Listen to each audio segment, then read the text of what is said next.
அசலானது ஸ்பெஷலானது குலாஸ் நாட்டு சர்க்கரை. ஏஜிஎஸ் கல்பாத்திய சகோரம் வழங்கும் வெங்கட் பிரபு இயக்கத்தில் தளபதி விஜயின் the greatest of all time வெற்றி நடை போடுகிறது.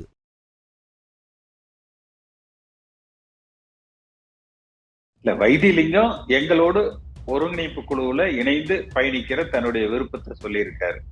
ஏன்னா ஓபிஎஸ் அவர்கள் கிட்டத்தட்ட பாஜகவுல ஐக்கியமாகிற நிலையில இருக்கிறார். அதிமுக ஒன்றிணைணும் அப்படின்னா ஓபிஎஸ் கூட இருந்தா ஒன்றிணையத்திற்கான வாய்ப்பு இல்ல. ஏன்னா நீங்க சொல்ற மாதிரி அவர் பாஜகவோட ஐக்கியப்படுவதற்கான எல்லா விஷயங்களையும் அவர் முன்னெடுத்துட்டு வராரு அப்படிங்கறதான் புரிஞ்சுக்கணுமா? ஒன்றிணைய வேண்டும் என்றால் வருகிற மார்ச் ஏப்ரல் மாதங்களுக்குள்ள ஒன்றிணையணும். அப்பத்தான் ஓராண்டு காலம் ஒரு ஒற்றுமைப்படுத்தப்பட்ட ஒருங்கிணைக்கப்பட்ட ஒரு வலிமையான அதிமுக களத்துல. அம்மா மறைவுக்கு பிறகு முழுக்க முழுக்க ஓபிஎஸ் பாஜகவினுடைய கட்டுப்பாட்டுல இருக்கார். பாஜக என்ன உத்தரவிடுகிறார்களோ அந்த உத்தரவை செயல்படுத்துகிற விதமாகத்தான் அவருடைய செயல்பாடுகள் அமைஞ்சிருக்கு. இப்ப இன்னும் அதிகமாக இருக்கு. குறைஞ்சபட்சம் இதற்கு முன்பு தன்னை ஒரு அதிமுக காரராக காட்டிக்கொண்டார். ஆனால் இப்பெல்லாம் பார்த்தீங்கன்னா ஒரு முழுமையான பாஜக ஆதரவாளராகத்தான் அவர் தன்னை வெளிப்படுத்திக் கொள்கிறார். எடப்பாடி பழனிசாமிக்கு நெருக்கடி கொடுக்கணும் அப்படிங்கறதுக்காக இந்த ஒரு ஸ்டேட்மெண்ட்டை வைத்திலிங்கம் கொடுத்திருக்கிறாரா? கேசி பழனிசாமி இந்த மாதிரி ஒரு ஒருங்கிணைப்பு குழுவை அமைச்சிருக்கிறாரா அப்படிங்கிற ஒரு பார்வையெல்லாம் வருது. வைத்திலிங்கத்தை பொறுத்த வரைக்கும் தன்னுடைய இருப்பை ஓபிஎஸ் அப்படி ஒரு முடிவை பாஜகவோடு நெருங்கி பயணித்து அவர்கள் சொல் பேச்சு கேட்டு நடப்பதுல தனக்குள்ள அதிருப்தியை வெளிக்காட்டி இருக்கிறார். விடுதலை சிறுத்தைகள் கட்சி சார்பா அக்டோபர் 2ஆம் தேதி அந்த மது ஒழிப்பு மாநாடு நடத்தப்படுகிறது. அதிமுகவுக்கும் அழைப்பு விடுத்திருக்காரு திருமாவளவன் அவர். வேணா அவங்க எங்களோட சேரட்டும், இந்த மாநாட்டுக்கு வரணும்னு விரும்புறவங்க வரட்டும். அவர் அந்த திமுகவுக்கு எதிராக தமிழ்நாட்டில் நடக்கிற அது டாஸ்மாக், இந்த மதுபான கொள்கைகள், இந்த போதைப் பொருள் விஷயங்களை முன்னெடுத்திருக்கிறார். ஆனால் தமிழ்நாட்டுடைய எதிர்கட்சி தலைவர் யார்? எதிர்கட்சி எந்த கட்சி? அப்ப இதை செய்வதற்கு எடப்பாடி பழனிசாமி தவறிவிட்டார் என்பதை உணர வேண்டாமா? நீங்க எதுவும் விஜய் கட்சியில சேர்றதா எதுவும் ஐடியா இருக்கா?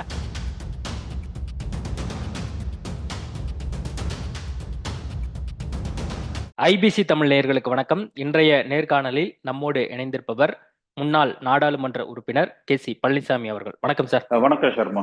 வைத்திலிங்கம் பேசினதான் பேசுபொருளா மாறி இருக்கு. 2025 டிசம்பருக்குள்ள எல்லாரும் ஒன்றிணைவாங்க அப்படிங்கிற விஷயத்த சொல்லியிருக்காரு.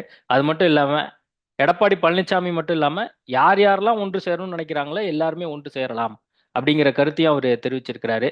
எப்படி பார்க்கலாம் இத? இல்ல, வைத்திலிங்கம் எங்களோடு ஒருங்கிணைப்பு குழுவுல இணைந்து பயணிக்கிற தன்னுடைய விருப்பத்தை சொல்லியிருக்காரு.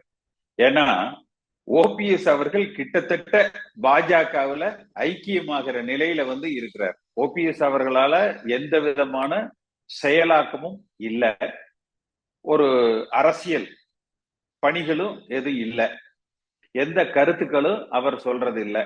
பாஜக என்ன சொல்லுதோ அதை மட்டுமே சிரம் மேற்கொண்டு செய்கிற நிலையில இருக்கிறார். அதனால ஓபிஎஸ்ஐ தவிர அவரோடு பயணிக்கிற அனைவருமே பார்த்தீங்கன்னா அந்த பாஜகவுடைய உறவை, பாஜக சொல் பேச்சு கேட்டு ஓபிஎஸ் அவர்கள் செயல்படுவதை அவர்கள் விரும்பல. அப்ப கிட்டத்தட்ட எங்கள் அந்த ஒருங்கிணைப்பு குழு, நானு, திரு புகழேந்தி, திரு ஜேசிடி பிரபாகரன் ஆகியோர் அடங்கி ஒரு ஒருங்கிணைப்பை நாங்க ஏற்படுத்தி கொண்டு இருக்கிறோம் களத்துல. அந்த நிலைப்பாட்டுக்கு திரு வைத்திலிங்கம் தன்னை கொண்டு வந்திருக்கிறார். அப்படி அவர் முன் வந்தால் அவரோடு இணைந்து பணியாற்றுவதற்கு நாங்கள் தயாராக இருக்கிறோம். இப்போ நீங்க சொல்றது மூலமா அப்போ வைத்திலிங்கமும் ஓபிஎஸ் விலகி இருக்காரு. அப்போ அதிமுக ஒன்றிணைணும் அப்படின்னா ஓபிஎஸ் கூட இருந்தா ஒன்றிணையத்திற்கான வாய்ப்பு இல்ல. ஏன்னா நீங்க சொல்ற மாதிரி அவர் பாஜகவோட ஐக்கியப்படுவதற்கான எல்லா விஷயங்களையும் அவர் முன்னெடுத்துட்டு வராரு அப்படிங்கறதான் புரிஞ்சுக்கணுமா? இல்ல, ஓபிஎஸ் கிட்டத்தட்ட முழுமையான பாஜக நிலைப்பாட்டுலதான் இருக்காரு. அது அதிமுக தொண்டர்களுக்கு ஏற்புடையதாக அந்த நிலைப்பாடு இல்ல. ஒன்று. இரண்டாவது, திரு வைத்திலிங்கம் அவர்கள் சொல்றது 2025 டிசம்பருக்குள் என்றால் அது தேர்தலுக்கு பலன் தராது. 2026 ஏப்ரல் மே மாதங்கள்ல தேர்தல் நடக்கும். அப்படி நடைபெறுவது என்பது 3-4 மாதங்களுக்குள்ள ஒரு பெரிய அரசியல் களத்துல தாக்கத்தை உண்டாக்க முடியாது. அதிமுக ஒன்றிணைய வேண்டும் என்றால் வருகிற மார்ச் ஏப்ரல் மாதங்களுக்குள்ள ஒன்றிணையணும். அப்பத்தான் ஓராண்டு காலம் ஒரு ஒற்றுமைப்படுத்தப்பட்ட ஒருங்கிணைக்கப்பட்ட ஒரு வலிமையான அதிமுக களத்துல அந்த ஒற்றுமை பயணத்தை அனைத்து மக்கள் வாக்காளர்களிடத்திலும் தொண்டர்களிடத்திலும் நாம் எடுத்து செல்ல முடியும். வைத்தியலிங்கம் அவர் சொல்ற மாதிரி 2025 டிசம்பர்னா அது காலம் கடந்த முடிவாகத்தான் இருக்கும். ஓபிஎஸ் பத்தி சொல்லும் போது பாஜகவோட ரொம்ப இணக்கமா இருக்கான்னு சொல்றீங்கல்ல, அப்போ ஓபிஎஸ் தனிச்சு முடிவெடுக்க போறாரா இனிமேலு, இல்ல யார் சொல்றதா அவர் கேட்க போறாரு, முழுக்க முழுக்க பாஜக சொல்றதா அவர் கேட்க போறாரு அப்படிங்கிற முடிவுக்கு நம்ம இப்பயே வந்துட்டோமா? ஓபிஎஸ் அவருடைய எண்ணோட்டம் என்னவா இருக்கிறதா உங்களுடைய கால்குலேஷன் சொல்லுது, அரசியல் கால்குலேஷன்? அம்மா மறைவுக்கு பிறகு முழுக்க முழுக்க ஓபிஎஸ் பாஜகவினுடைய கட்டுப்பாட்டுல இருக்கார். பாஜக என்ன உத்தரவிடுகிறார்களோ அந்த உத்தரவை செயல்படுத்துகிற விதமாகத்தான் அவருடைய செயல்பாடுகள் அமைஞ்சிருக்கு. இப்ப இன்னும் அதிகமாக இருக்கு. குறைஞ்சபட்சம் இதற்கு முன்பு தன்னை ஒரு அதிமுக காரராக காட்டிக்கொண்டார். ஆனால் இப்பெல்லாம் பார்த்தீங்கன்னா ஒரு முழுமையான பாஜக ஆதரவாளராகத்தான் அவர் தன்னை வெளிப்படுத்திக் கொள்கிறார். இப்போ ஓபிஎஸ் அரசியல் எதிர்காலம் இப்போ என்னவாகும்? நீங்க சொல்றபடி அவர் பாஜக ஆதரவாளராக அறியப்படணும் அப்படின்னு அவர் விருப்பப்பட்டாலுமே கூட அவர் பல்வேறு தருணங்கள் என்ன சொல்றாரு, நான் கடைசி வரைக்கும் அதிமுக தொண்டனா தான் இருப்பேன் அப்படிங்கறத எல்லா இடங்களையும் சொல்லிட்டு தானே இருக்காரு. இப்பயுமே அவர் ஒருங்கிணைந்து நம்ம எல்லாரும் பயணிக்கணும் அப்படிங்கிற விஷயத்திலுமே அவர் தெளிவா இருக்காரு. ஒருங்கிணைந்து பயணிக்கணும்னா அப்ப எங்களோடு சந்தித்து எங்களோடு இணைந்து பயணிக்கலாம்ல. விடுங்க, எடப்பாடி பழனிசாமி விடுங்க, சசிகலாவும் சரி, ஓபிஎஸும் சரி, தினகரனும் சரி, 3 பேருமே பாஜகவினுடைய கட்டுப்பாட்டுல இருக்கிறாங்க. பாஜகவினுடைய சொல் பேச்சு கேட்டு அவர்கள் உத்தரவுக்கு அடிபணிந்து நடந்து கொண்டு இருக்கிறார்கள். மாறாக அவர்கள் சொல்ற மாதிரி ஒருங்கிணைக்கணும்னு நினைச்சாங்கன்னா அவர்கள் 3 எங்களோடு இணைந்து அவர்கள் பயணிக்கலாம். ஆனா அவங்க அதை செய்யறது இல்லை. இப்படி ஓபிஎஸ் செயல்பாட்டுகளால தான் எடப்பாடி பழனிசாமி தான் தோன்றித்தனமாக தான் மட்டுமே அதிமுக என்று பலம் பெறுகிறார். ஓபிஎஸ் சரியாக அந்த புரட்சி தலைவர் எம்ஜிஆர் விதிகளின்படி தலைமை என்பதில் 2017 உறுதி காட்டி இருப்பார் என்றால் நிச்சயமாக எடப்பாடி பழனிசாமி இந்த நிலையை அடைந்திருக்க முடியாது. தனக்கு ஒரு பதவி கிடைத்தால் எதற்கும் யாரையும் காவு கொடுப்பதற்கு ஓபிஎஸ் தயங்கினதே இல்லை. தன் சுயநலத்திற்காக எதை வேண்டுமானாலும் தியாகம் செய்து அந்த பதவியை பெற்றுக் கொள்வதற்கு தயாரான நபராகத்தான் ஓபிஎஸ் இருந்திருக்கிறார் கடந்த காலங்கள்ல. இப்பவும் அப்படித்தான் இருக்காரு. இல்ல, இப்போ வைத்திலிங்கம் பேசும்போது எடப்பாடி பழனிசாமியை இழப்பதற்கும் தயாரா இல்ல, யாரையுமே இழப்பதற்கு தயாரா இல்ல அப்படின்னு சொல்றாரு. அப்போ அது ஓபிஎஸ் இன்க்ளூட் பண்ணி தான் சொல்றாருன்னு புரிஞ்சுக்கலாம். வேண்டான்னு சொன்ன எடப்பாடி பழனிசாமியை அவர் ஏற்றுக்கொள்ள தயாரா இருக்கிறார் அப்படிங்கிற ஒரு ஸ்டேட்மெண்ட் வருது இல்ல. இந்த இயக்கம் ஒன்றிணைகிற பொழுது இந்த ஒன்றிணைப்புக்கு எதிரான கருத்து கொண்டவர்கள் தாங்களாக வெளியேறி விடுவார்கள் என்றுதான் திரு வைத்திலிங்கம் சொல்லி இருக்கிறார். அப்ப யாரெல்லாம் ஒன்றிணைய கூடாதோ அவர்கள் எல்லாம் வெளியேறிடுவாங்க. ஆனால் பிரச்சனை அதுல இல்ல. பிரச்சனை யார் தலைமையில் ஒன்றிணைவது. ஓபிஎஸ் என்ன நினைக்கிறாருன்னா பாரதிய ஜனதா கட்சி ஏதேனும் ஒரு அழுத்தத்தை கொடுத்து ஓபிஎஸ் தலைமையில் ஒன்றிணைய வேண்டும் என்கிற சூழ்நிலையை உருவாக்கி விடுவார்கள் என்று ஓபிஎஸ் நம்புறாரு. சசிகலா என்ன நினைக்கிறாங்கன்னா சசிகலா அவர்கள் தலைமையில அதிமுக ஒன்றிணைந்து விடும் என்று சசிகலா நினைக்கிறார். தினகரன் என்ன நினைக்கிறார்னா அமமுகவோடு அதிமுகவை ஒன்றிணைத்து அதற்கு தினகரன் தலைமை என்று அவர் கற்பனை செய்து கொண்டிருக்கிறார். இதுல திரு அண்ணாமலை அவர்கள் பேச்சை நீங்க கவனிச்சீங்கன்னா கடந்த நாடாளுமன்ற தேர்தலின் பொழுது தேனியில பேசும் பொழுது நாடாளுமன்ற தேர்தலுக்கு பிறகு அதிமுக தினகரன் கைவசமாகும் பேசுறாரு. வேறொரு இடத்துல ராமநாதபுரம் பக்கம் பேசும் பொழுது தேர்தலுக்கு பிறகு ஓபிஎஸ் அதிமுகவின் தலைவராவார் என்று பேசுறாரு. அப்ப பல கூறுகளாக அதிமுகவை பிரித்து பிளவுபடுத்தி பலன் அடைகிற வேலையை செவ்வனே சிறப்பாக பாரதிய ஜனதா கட்சி செயலாற்றி கொண்டிருக்கிறது என்றுதான் நம்ம பார்க்கணும். இப்ப புதுசா வேலுமணி போன்றவர்களை இயக்கி எடப்பாடி பழனிசாமி ஒருவேளை பாஜகவோடு கூட்டணி இல்லை என்கிற நிலைப்பாட்டை அடுத்த ஆண்டுல 2025 எடுக்கிற பொழுது அதை பாஜக ஆதரவு குரூப், பாஜக எதிர்நிலை குரூப் என்று அதை 2ஆ உடைச்சு அதுல ஒரு குரூப். இப்ப நீங்க பார்த்தீங்கன்னா அகில இந்திய அளவுல பாஜக செய்வதே இதுதான். ஒரு கூட்டணி சேர்ந்த ஒரு கட்சியை 5 அல்லது 6 சிறு கூறுகளாக பிரிச்சிருவாங்க. அதுல ஒரு 3-4 குரூப்பை தனித்தனியா, இப்ப பாஜக கூட ஓபிஎஸோட ஒரு அலையன்ஸ், பாஜகவுக்கு டிடிவிக்கு ஒரு அலையன்ஸ், பாஜகவுக்கும் வேலுமணி டீம் ஒருவேளை வெளியில வந்தா அவங்களுக்கு ஒரு அலையன்ஸ், சசிகலாவுக்கு ஒரு அலையன்ஸ், இந்த மாதிரி அந்த பல கூறுகளை எல்லாம் ஒருங்கிணைத்து அவர்கள் ஒரு கூட்டணியை அமைக்கிறது. இதுதான் பாஜக இந்தியா முழுக்க அனைத்து மாநிலங்களிலும் இதுவரை செயல்படுத்தி கொண்டு வந்த திட்டங்கள். நடைமுறை இதுதான். ஓகே, அதான் மற்ற மாநிலங்கள் இந்த விஷயம் தான் பண்றாங்க அப்படிங்கறது நீங்க சொல்றீங்க. இப்போ எடப்பாடி பழனிசாமிக்கு நெருக்கடி கொடுக்கணும் அப்படிங்கறதுக்காக இந்த ஒரு ஸ்டேட்மெண்ட்டை வைத்திலிங்கம் கொடுத்திருக்கிறாரா, கேசி பழனிசாமி இந்த மாதிரி ஒரு ஒருங்கிணைப்பு குழுவை வந்து அமைச்சிருக்கிறாரா அப்படிங்கிற ஒரு பார்வையெல்லாம் வருது. வைத்திலிங்கத்தை பொறுத்த வரைக்கும் தன்னுடைய இருப்பை, ஓபிஎஸ் அப்படி ஒரு முடிவை பாஜகவோடு நெருங்கி பயணித்து அவர்கள் சொல் பேச்சு கேட்டு நடப்பதுல தனக்குள்ள அதிருப்தியை வெளிக்காட்டி இருக்கிறார் என்றதை நம்ம பார்க்கணும். இல்ல சார், அது அதிருப்தி சார். இப்போ எடப்பாடி பழனிசாமிக்கு நெருக்கடி கொடுக்கணும் அப்படிங்கறக்காக இந்த ஒரு ஸ்டேட்மெண்ட்டை வந்து விட்டுருக்கிறாரா அப்படிங்கிற பார்வை. ஓபிஎஸ் பாஜகவை நாடி செல்கிறார்னா இங்க எடப்பாடி பழனிசாமி திமுக, அவர் திமுகவோடு மிகுந்த அனுசரணையோடு நடந்துகிட்டு இருக்கிறார். நான் தான் ஒரு விஷயத்த சொன்னேன் பல தொலைக்காட்சிகள்ல, நீங்க வெஸ்ட் பெங்கால்ல ஒரு மருத்துவ மாணவி ஒரு பிரச்சனை வருது, அந்த மாநிலமே கிடுகிடுக்கிற வகையில எதிர்கட்சிகள் ஒரு பெரிய போராட்டத்தை எடுக்கிறாங்க இல்லையா? நாடு முழுக்க நம்ம அதை பார்த்துக்கிட்டு இருக்கிறோம். தமிழ்நாட்டுல அளவுக்கு அதிகமான சட்டம் ஒழுங்கு பிரச்சனை. நீங்க தினமலர் வார பத்திரிகையில எல்லாம் பாத்தீங்கன்னா இந்த வார கொலைகள், இன்றைய கொலைகள், இந்த மாத கொலைப்பட்டியல் என்கிற அளவுக்கு சட்டம் ஒழுங்கு சீர்கேடு அடைந்திருக்குது.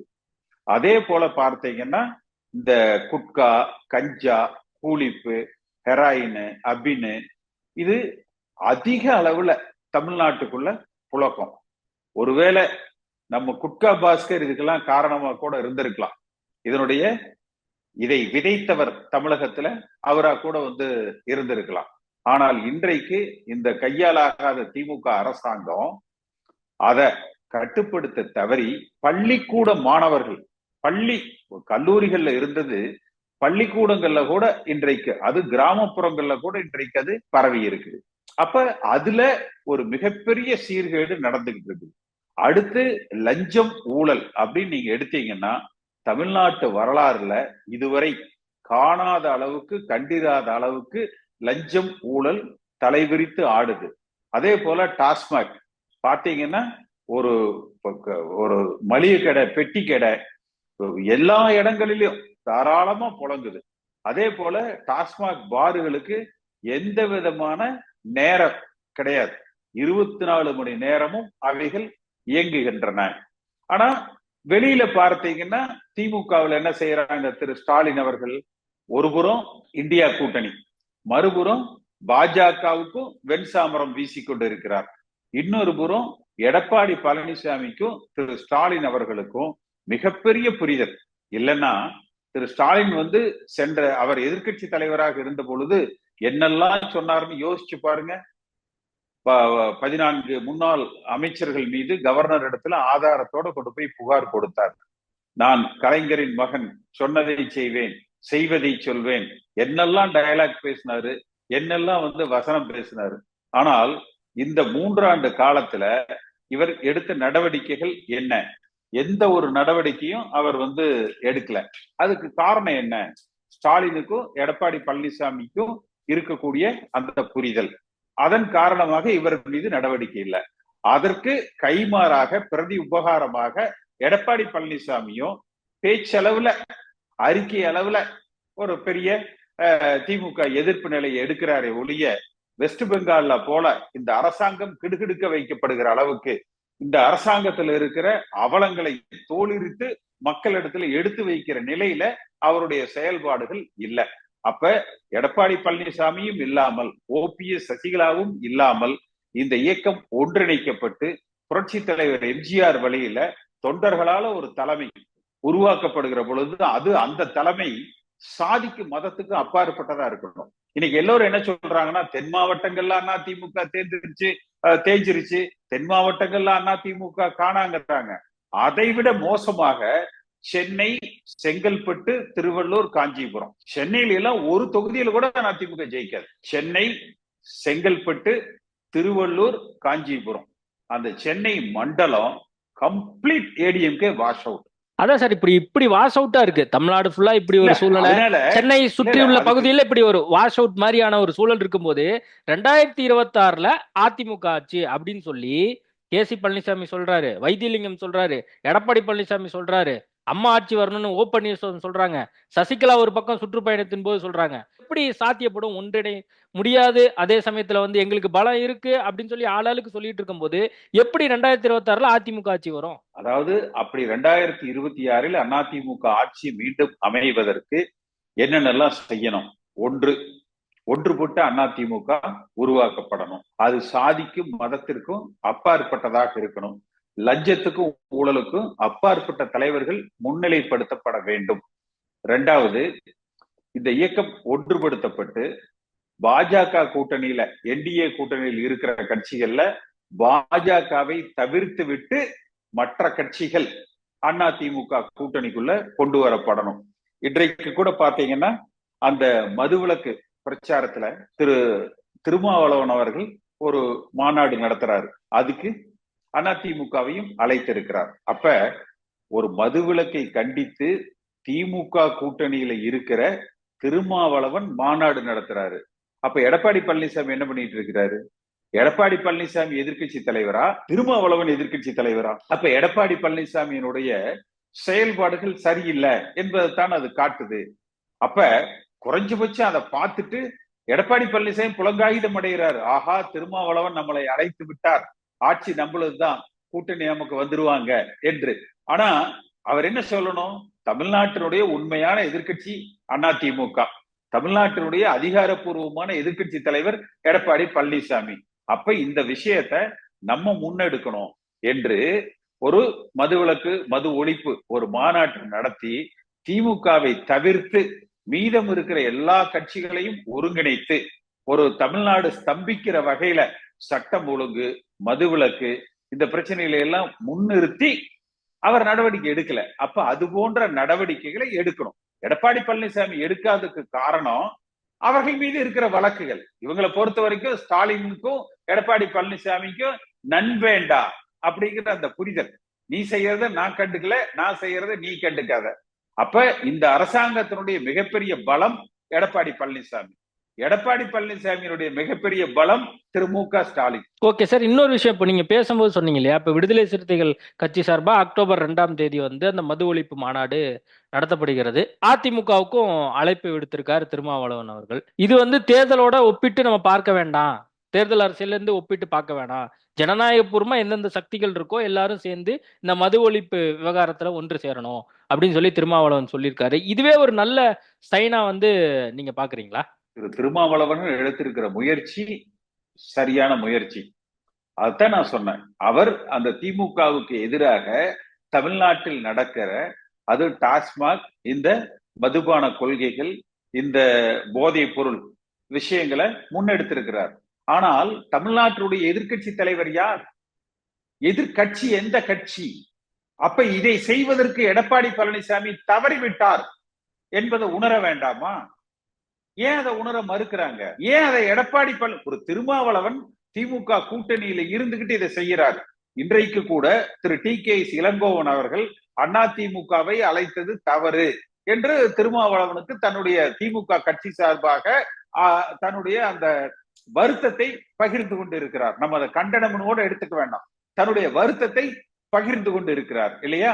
அப்போ ஒரு கூட்டணியில் இருக்கிற திருமாவளவன் செய்யறத எடப்பாடி பழனிசாமி செய்ய கையால் ஆகலையா, செய்ய விருப்பம் இல்லையா, இல்ல இவருக்கு பங்கு வந்துகிட்டு இருக்குதா, இல்ல இவர்கள் மீது இருக்கிற அந்த பழைய கால ஊழல்கள், இவர்கள் ஆட்சியில் இருந்த போது செய்த ஊழல்கள் வெளிவந்து விடக் கூடாது என்பதற்காக செயல்படாமல் இருக்கிறாங்களா? அப்ப செயல்படாத இந்த தலைமையை ஒதுக்கி வைத்து விட்டு ஒன்றுபட்ட அதிமுக என்பது சுயநலவாதியான ஓபிஎஸ்ஐயும் சுயநலவாதியான இபிஎஸ்ஐயும் சசிகலாவையும் ஓரந்தள்ளிட்டு ஒரு ஒன்றுபட்ட அதிமுகவாக, இப்ப சசிகலாவுக்கும் தினகரனுக்கும் ஓபிஎஸ்க்கு சொல்றது என்ன? தென் மாவட்டத்தை பாருங்க, அங்க கட்சி காணாம போயிடுச்சுன்னு. ஆனா முதல்ல சென்னையை பாருங்க, தமிழ்நாட்டினுடைய தலைநகர். அந்த பக்கம் ஒரு 40-50 தொகுதிகள்ல கண்ணு கெட்டிய தூரம் வரை அதிமுகவை காணோம். சென்ற நாடாளுமன்ற அந்த வாக்குகளை எல்லாம் எடுத்து பாருங்க, சென்ற சட்டமன்றத்தினுடைய முடிவுகளை எடுத்து பாருங்க. தென் மாவட்டங்களோட சில தொகுதிகள்ல அதிமுக ஜெயிச்சிருக்குது. ஆனால் சென்னை, செங்கல்பட்டு, காஞ்சிபுரம், திருவள்ளூர் இந்த மாவட்டங்கள்ல எந்த தொகுதியுமே ஜெயிக்கல. அது குறித்து யாரும் யோசிப்பதும் இல்லை. அப்ப நீங்க 234 தொகுதியில ஒரு 50-60 தொகுதிகளை நீங்க அப்படியே கழிச்சிருங்க.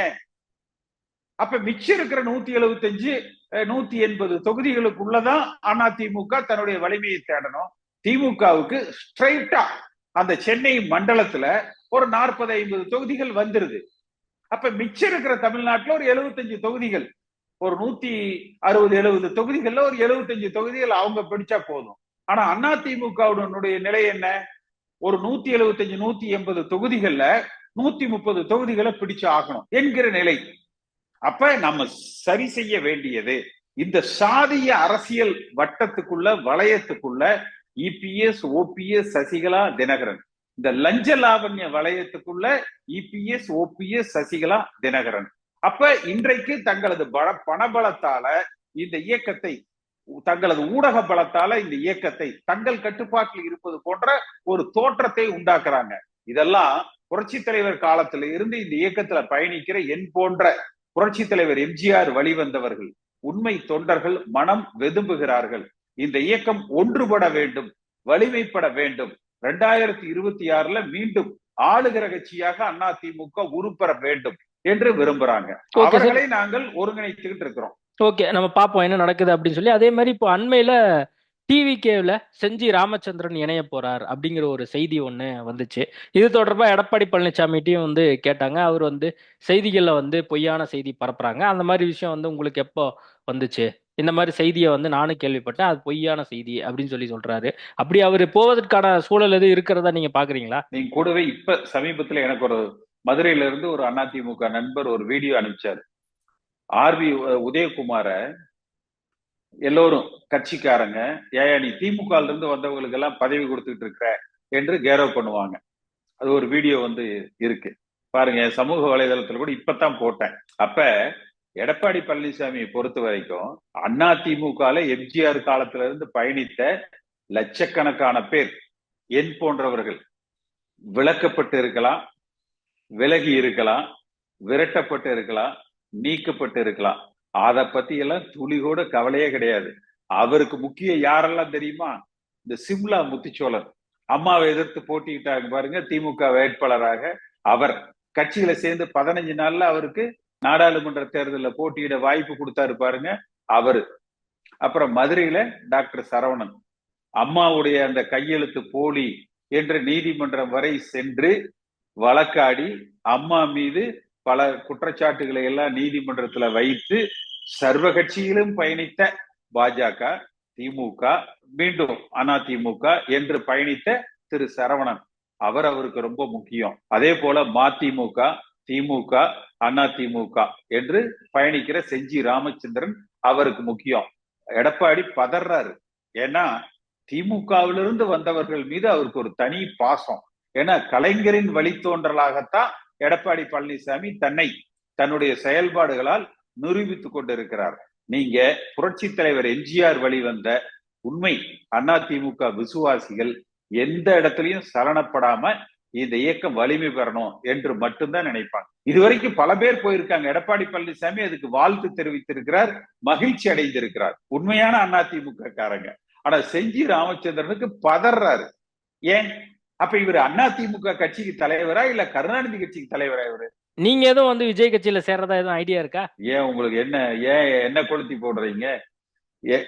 ஏன் உங்களுக்கு சர்மாக்கு ஏன் இப்படி ஒரு கேள்வி?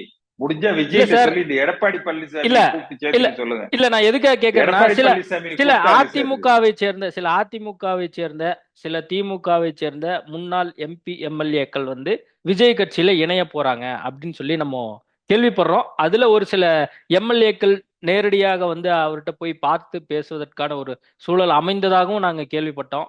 அதனால கேட்கிறேன், உங்களுக்கு எதுவும் அது மாதிரி ஐடியா இருக்கா அப்படின்னு. இல்ல, முதல்ல நீங்க இப்படி ஒரு கேள்வியை வந்து என்ன பார்த்து கேட்கறதே தப்பு.